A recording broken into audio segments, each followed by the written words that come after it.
You are Locked On Vandy, your daily podcast on the Vanderbilt Commodores, part of the Locked On Podcast Network, your team every day. What's up, Vandy Nation? We are live. How's it going? This episode is brought to you by FanDuel.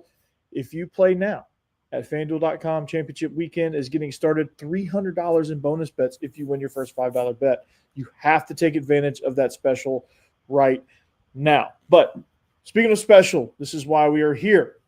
Vandy, for the second time this season, and for the second time on as many Saturdays, has taken down a top 10 team.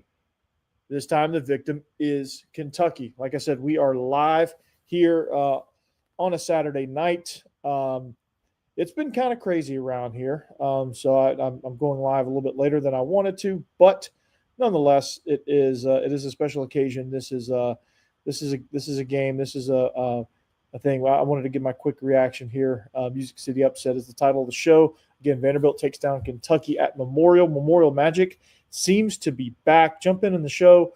Vandy takes down Kentucky by a final of 74-69. So this is again a monumental upset because it's monumental because it is starting to become more the norm now, where this team plays hard and they kind of play you into a style, and that's kind of what happened here. I predicted that this could be a possibility, like, hey, Vandy's going to win a close game or Kentucky's going to blow us out. Looks like the first part of that was true. Vandy won the close game because these two teams are very, very similar in how they play. Both teams can score. Vandy's a little bit better on defense. That kind of won out. So here's the tail of the tape. Okay, the game recap is this: Vandy, they shot well from the field, 43%, 36 from three. So it looks like they're continuing to improve their shooting. That's going to be a good thing coming down the stretch. If they want to get into the big dance, they're going to have to continue this shooting streak here.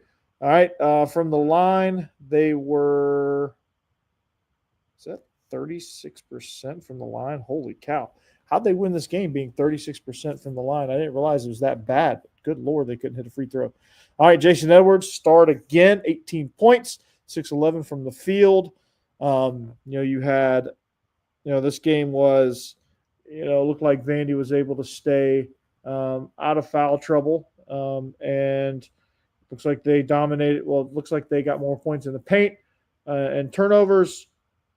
Well, let's just say it was 17-5. Vandy was able to create 17 turnovers, get 14 points out of it, and they were able to make Kentucky play a sloppy game. So the story of this one is that Jason Edwards is a star. Vandy came through in the clutch, and this was a phenomenal game. Leave your comments here. Those of you who jumped off the Mark Byington ship early in the SEC slate, there's still room for you. Your seat hasn't been taken just yet, so you can jump back in if you'd like. And this team is starting to show that, hey, it was a poor shooting team before, and they've improved. They've gotten better and more consistent each week. So it tells me one of two things. It tells me one of two things, or both. They've been working at it. They've been developing chemistry, and it's probably a combination of both. They're looking for better shots, which is always a plus, and they're finding better shots, and they're able to capitalize on that. The threes they're taking are a lot cleaner, and the looks they're getting around the rim are a lot better. Now, this game probably could have been a runaway if they weren't 4 of 11 from the free throw line. That's kind of pitiful. That happens. But they had four people in double digits. Jalen Carey with 10, Tyler Nickel with 11, Devin McLaughlin 14, and Jason Edwards with 18. Hogard had a kind of a quiet day, but again, he was able to do some things with assists. He had 6 assists, and he was able to he turned the ball over a couple of times, but he was really just kind of facilitating for the other guys. So this is again, this is a game that I look forward to. Like, hey, Vandy didn't play its best. They didn't play their absolute best. They were pretty terrible from the free throw line, really, and they were okay from the field shooting.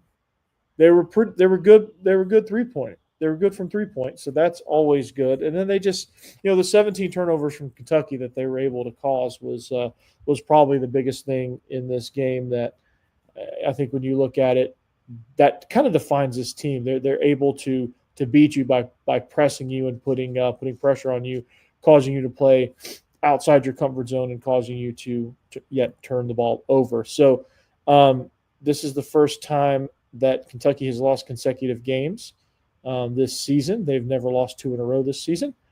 Vandy fans stormed the court again, but Vanderbilt, this is again the Memorial Magic thing is back, right? I said from the get-go, Memorial Gym should be a very tough venue to play in. When the fans are in it, when the team is good, it's a very, very tough place to play. It is not easy.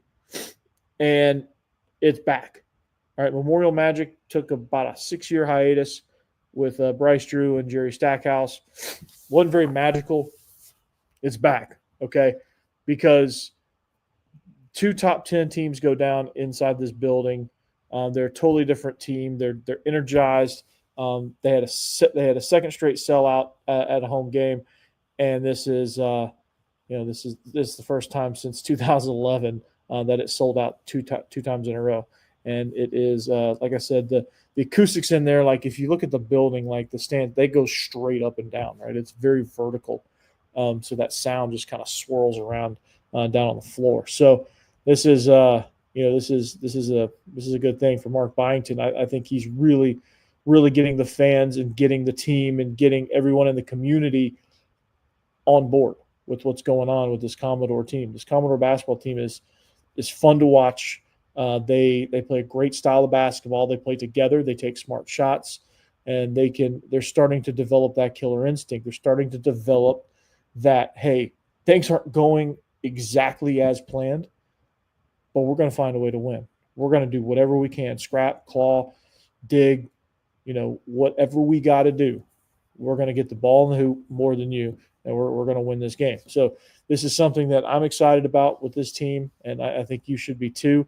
And this is something that, when you look at how Mark Byington designed this team, like I was kind of skeptical year one with Mark Byington because when you looked at what he had going against him, it was very, very odd because you had you had just it was a brand new team. First of all, he's always took over pretty rough situations, and this was kind of a pretty rough situation.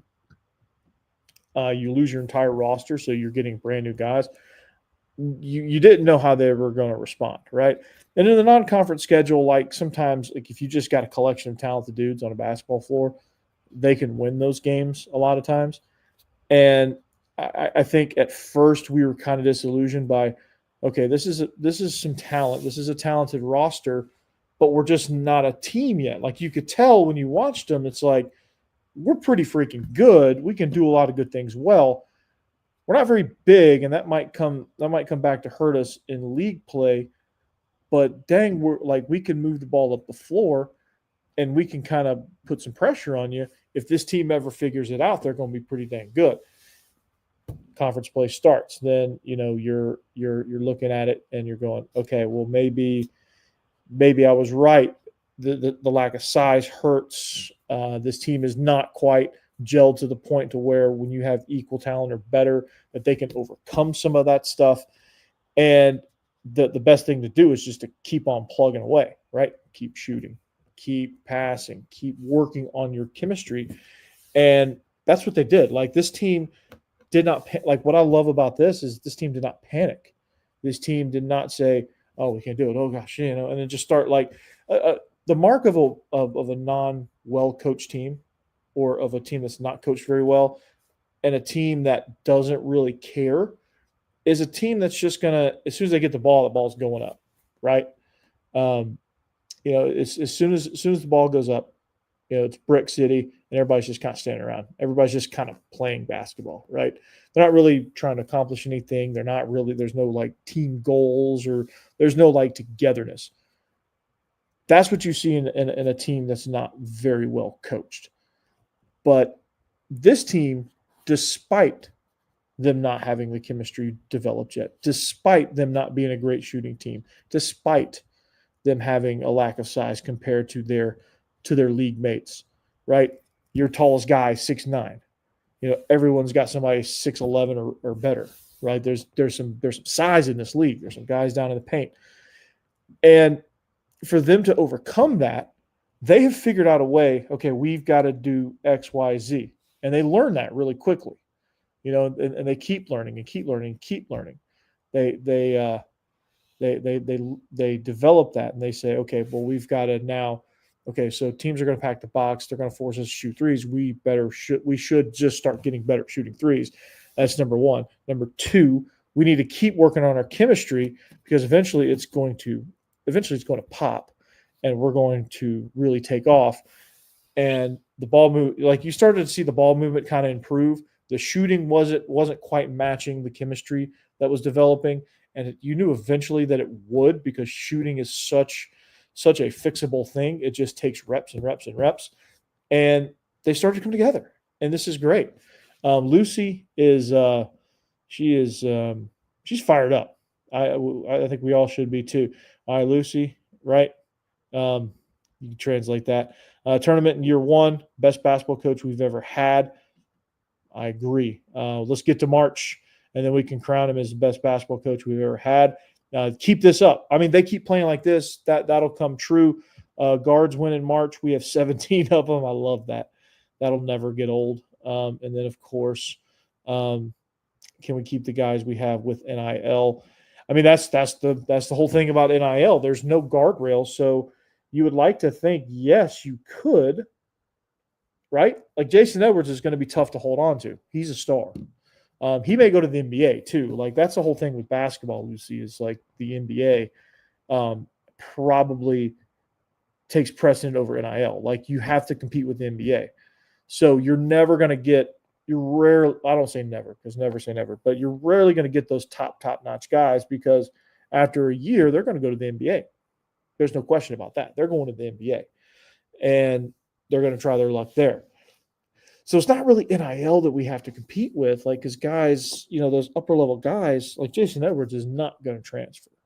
He's just going to go to the NBA, right? A.J. Hogarth is not going to transfer. His next move, if he leaves Vandy, he's probably going to the NBA, right? Devin McLaughlin, I love him, but he's probably not transferring again. So I think NIL in basketball is a lot different than football.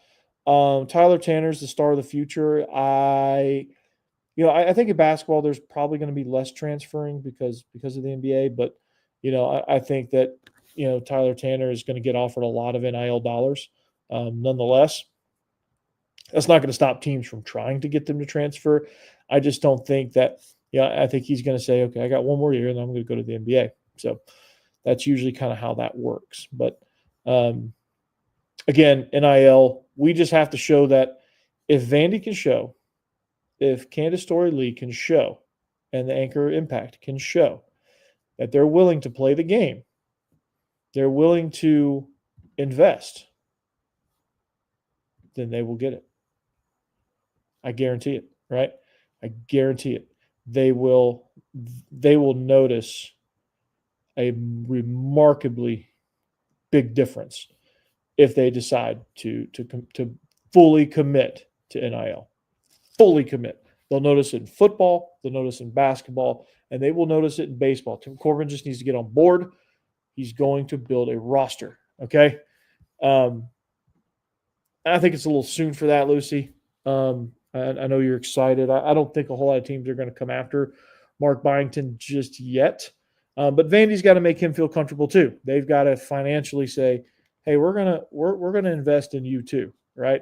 But after year one, I doubt it because I don't think he's going to go backwards, and I think that's the only direction he can go. I don't know that a big powerhouse is going to come get him after just getting Vandy into a 12 seed in the tournament in year one.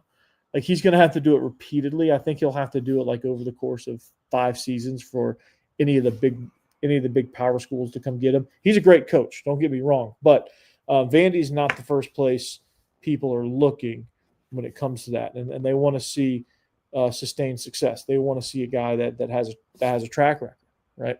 That's why you don't see a lot of these 1-year wonder, small school guys get hired, because teams are skeptical, right? They're gonna say, okay, we'll do it again, and do it again, and do it again, and then after a while, then they start to get on the radar. Then they start, okay, now we believe you. So I wouldn't freak out about Byington just yet, and I wouldn't freak out about all these other guys, right? I would love that right now. They're calling us a 10 seed. I would love if it stayed like that or got better. And will we be ranked? That's a good question. To be honest, it's even more confusing than football when they rank it. So I think we should be two top 10 wins in as many Saturdays against 2 teams that are considered to be heavy national championship favorites outside of Auburn. Auburn's, I think, the odds-on favorite now at this point to win the national championship. But Tennessee was number 1 at some point in the season. Kentucky has been as high as, I think, number 3. So they're, they should be ranked. I would be highly surprised if they weren't. Let's just put it that way. And yeah, they're ranked 28th before the Kentucky game. I don't see why they shouldn't. I think my prediction, probably between 20 and 22, I think, somewhere in that ballpark, right? Somewhere in that ballpark. Alabama's better than Auburn. I think Auburn's more consistent. Alabama's pretty streaky.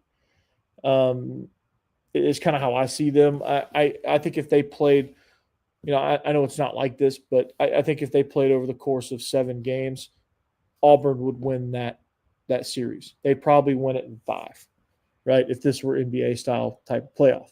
It's not. Alabama can have a hot shooting night and take anybody down, but when they're not quite on, they can be had. I think Auburn's just a little bit stronger more consistently, which is kind of why I give them the edge. But I do think Alabama, the potential when they're on, they're much better than Auburn. So, anybody else want to jump in the comments and join Lucy? That would be wonderful, right? That'd be wonderful. So, but yeah, I'm really excited about that. I'm really excited about the direction of this program. I think it had a chance to kind of there was a crossroads at the season, right? They had taken a big shellacking right before the South Carolina game. I think it was. Let me go back and look at where it all kind of turned. It was. Give me a second here. It was right before the South Carolina game, so it would have been Missouri. Okay, they had a nice 2-game skid there, Mississippi State and Missouri. Missouri got out to a 14-2 lead to start the game and kind of came back. They kind of came back on them, but really it was kind of a game that was a lot further out of reach than anyone going to give credit for. Mississippi State game was they were well in control of that game. So after those 2 games, you felt like this was going to be kind of a rough learning curve for Mark Byington as far as his roster construction. And I even said it myself. I was like, listen, I love the fight in this team. I love the resiliency. I love a lot of the intangible stuff. But as a basketball team, they just have no size and they need a sharpshooter. And so this was a scenario where it's like, okay, if they can get those 2 things taken care of, this team will be really dangerous with the way they play. And, well, it seems as though they're like, okay, well, we're going to go 3-1 over the next 4. And we're going to go over the next 4 games. We're going to play 3 top 10 teams, and we're going to win 3 out of those 4 games. And they did. and it was amazing. Like they, their style of play is starting to come together because they are coming together. That's the biggest key here is the team is coming together. Like this is a style of play, like you play to your identity, and this is what happens, right? Happened on the football field. You play to your identity, and you play aggressively within your identity. You play with conviction within your identity. This is what happens. You win games like this. You beat the Alabama football basketball, which is Kentucky, right? I know that seems odd to say because Alabama plays basketball too, but Kentucky's like, the big bandwagon team of the basketball floor, and Alabama's the big bandwagon team on football. But you play to your identity, and it was no fluke that Vandy beat Alabama. Vandy football beat Alabama. That was no fluke.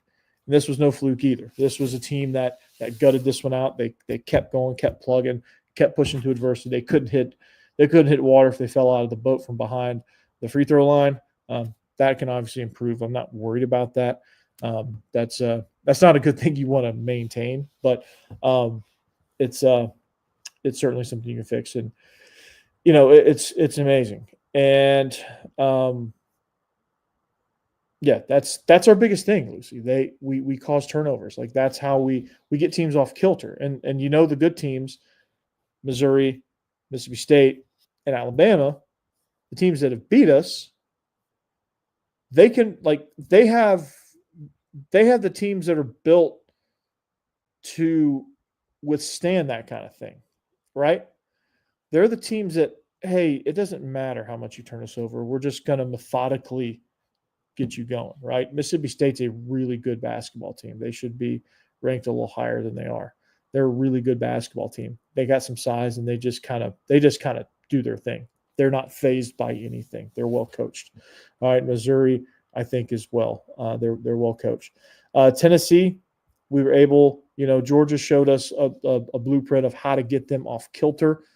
Vandy just decided to do it in the first half instead of the second. They decided to do it in the second half instead of the first, like Georgia did. Georgia did it in the first, and then Tennessee bounced back. They allowed Tennessee to start a little bit hotter, and then they just kind of chipped away at them and then forced Tennessee out of halftime to get out of rhythm. And, that was all she wrote there. And that's just what they do. When I say press the ball, that's what they do. They press the ball on both sides of the floor. And this is, this is a style of play that puts a lot of pressure. And if you're not well coached, you're not going to do well. You're not going to be able to handle that pressure. You're not going to be able to function like that. So that's kind of where we're going. But barely lost to Texas. Yeah, and football, I think that's what you're talking about. But yeah, we barely lost to Texas because, again, there's those intangible things of like fighting and just staying in the game and not shooting yourself in the foot, not beating yourself, not giving the ball away, not getting stupid penalties or whatever on the football field, and in basketball, not taking horrible shots, not turning the ball over excessively, things like that, not getting in foul trouble. Those are the things that help you stay in these games. And when you stay in games and you're patient, other teams feel that. And they're like, because, all the pressure was on Texas, right? And I flipped over football here because I'm responding to this. But all the pressure was on Texas because they knew they had to win. They knew they were supposed to come in here and steamroll, actually. And when that didn't happen, they got flustered. They had that second quarter where you're just like, okay, here we go. All right. The second quarter of that game was like, okay, here's Texas. This is going to be a 45-10 rout, and they're going to leave out of here feeling good about themselves, right? That's what that game was about to become. And it didn't. It didn't. The defense figured some things out, and they were able to get after Ewers. Diego was able to do his thing. He just didn't quite give himself enough time. I think by the time he got himself together, just ran out of time, honestly. And you're exactly right. It's like this. It's like every sport has this mentality, right? I wish he could play the rest of his career at Vandy. I think he's going to petition to do so. But yeah, it's it's contagious throughout the whole program. This attitude, this like, hey, we're gonna win. We're gonna do whatever it takes. We're gonna fight you. We're gonna, we're going to win this game. And there's nothing you can do about it. Like that kind of mentality, just just runs through. I'm curious to see now if it goes to baseball, because baseball's been the most traditionally rich program in this at this university, and I'm wondering if they're going to have the same mentality of like, okay, now we got to play like we're not supposed to be here. We got to play like underdogs. So, quarterback coach of the future. I don't know about Diego as a coach. Like like guys like that, I just don't know that they, I don't know that those type of guys make good coaches, right? He's smart as hell. That he knows the game. I just think it's the reason why Tim Tebow doesn't coach. It's a reason why a lot of these guys like that don't coach, because I think they're just too intense. Like at a certain point, you can be. I know this sounds crazy because like you're supposed to think of coaches as these intense people, but at some point there's like a threshold of being like too intense, right? And being a coach myself, I've coached with guys like that, right? Yeah. Yeah, it looks like Corbs is he's really kind of buying into it. You saw him a lot of the football games, so he's soaking all that in. But to finish my story, like based on this point, I've coached with guys that they know a lot, but they're just too intense, and they're too rah-rah, and they can't get their point across. Because at the end of the day, it doesn't matter how much you yell and scream. It doesn't matter how much you hoop and holler or chest bump or wave your towel or whatever it is you do, right? At some point, and every coach has gotten after somebody. I've yelled and screamed, and everybody has at some point. But the fact of the matter is this: at some point, you have to calm down. At some point, you have to relay information to the players. And at some point, you have to calm down, because they will get amped up, they will get jacked up, and not everybody, probably rarely anybody, is built like Diego Pavia to be able to handle that kind of intensity, right? So really, you're kind of doing more harm than good in that scenario.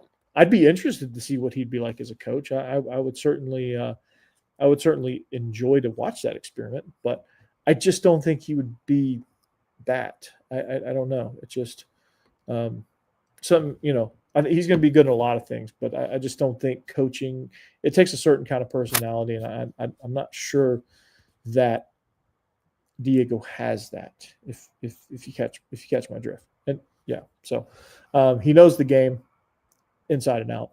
This is not that at all. I think it's just he's very intense, very intense. I think in every social media clip, based on this point, Lucy, in every social media clip, Clark Lee said the F word, which is hilarious because I didn't think he was that way. Yeah, this is a different mentality, right? I don't think it's gonna leave. I think you get it ingrained. I think if you can keep your core in place for a couple of seasons in all the sports, right? If you can keep Jason Edwards in basketball, if you can, obviously they've been able to keep Diego Pavia for one more year, so you're going to get that extra year that you didn't think you were going to have of that leadership and championship mentality, and then you do the same in baseball. It'll eventually just kind of catch on and just become part of your ecosystem, right? It just becomes the way of life, and you get to the point where like next season you'll start to see it kind of take root, and then that old 2-10 mentality from that old 23 mentality will be completely wiped out. And I think Diego Pavia coming back, if he wasn't coming back, I would have been kind of a little bit more worried that that some of that doubt might be creeping in, because like you don't have that mega alpha leader like Diego Pavia is. Yeah, that championship mentality is great if you can keep your core, because they can, like I said, they can deliver it into the locker room and consistently do it. And then they can get other guys, they can pass it on a little bit easier and got more guys buy in. Like last year, I think people were still a little skeptical. We were winning, but I think everyone was still just kind of be like, okay, well, when's it going to fall apart? And it never really did. And I don't really consider the last 3 games really falling apart. I don't think Vandy fell apart in those games. I do think the wheels came off a little bit because just there's no depth in the program. But when I think of falling apart, I mean like the effort goes and like it just looks like they're just playing out the string. I didn't see any of that. I saw them against the Tennessee team. They got outclassed in the second half because they just didn't have anything left in the tank. They were still trying like they had everything in the tank, but they just had nothing in the tank. Same with the South Carolina game, same with the LSU game. You could tell that point where they just wiped out. But this is incredible, and you hope the Big 3 does extremely well. Women's basketball is doing extremely well as well, and they're poised. Nobody's really talking about them. They're poised to have a big year, so that's going to be good. Yeah, it happens. That's why I think they hit the portal hard again this year. They've got a full season of Coach Steiner in football in the weight room. So like they've had a full cycle now, and they're going to get round 2 of all that. So that's going to be good. And so you're just going to see it hopefully continue. And it may you may only see marginal gains. You may only see like, hey, we might win 8 games this year. But the key is to have it improve, even if it's slightly.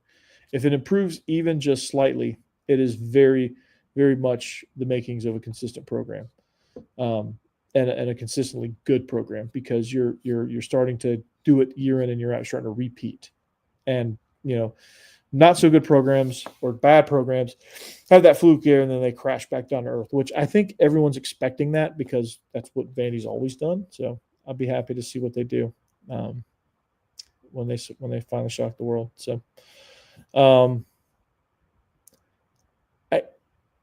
don't know the political correctness of it. I call them the Lady Commodores. That's just the way it has always been in basketball. So I guess my only gripe with what you typed here is it's not capitalized. I don't know. I don't think it's I don't think anybody's freaking out about that. But I think I say Lady Commodores. I hope they're not offended by that. But 8 is my ceiling for this schedule. It's a tough schedule, but I think 8's out there, including the bowl game, whatever we get matched up with. I think 8's out there. So, but anyway, that's all I'm going to give you guys. Like I said, this episode was brought to you by FanDuel. The NFL playoffs are happening tomorrow, Championship Sunday, so make sure you get your bets in there. If you place a $5 bet, you could potentially win $200 in bonus bets to play for the Super Bowl. Again, I said $300 earlier. It's $200 now. So visit FanDuel.com to do that. And FanDuel is official sportsbook partner of Super Bowl 59, so make sure. Real quick before I get out of here, Lucy, before you get out of here, is who you got in the Super Bowl? Answer that for me. Who you got in the Super Bowl? I'll tell you who I want and who I think. I think it's going to be actually, you know what? I'm going to call it. I'm going to say Washington versus Buffalo. That's what I want to see. I want to see a rematch of the 91 Super Bowl. I want to see that. I like this ownership group in Washington. I'm not a Washington fan. I just like the ownership group, and I like to see them do well. If the Titans or Falcons aren't in it, then hell, let's root for a good story, right? Eagles, Chiefs, yeah, we'll likely see that matchup. But I'd love to see the Bills win one. Good God. They've been through the ringer when it comes to Super Bowls. So anyway, well, thanks, Lucy.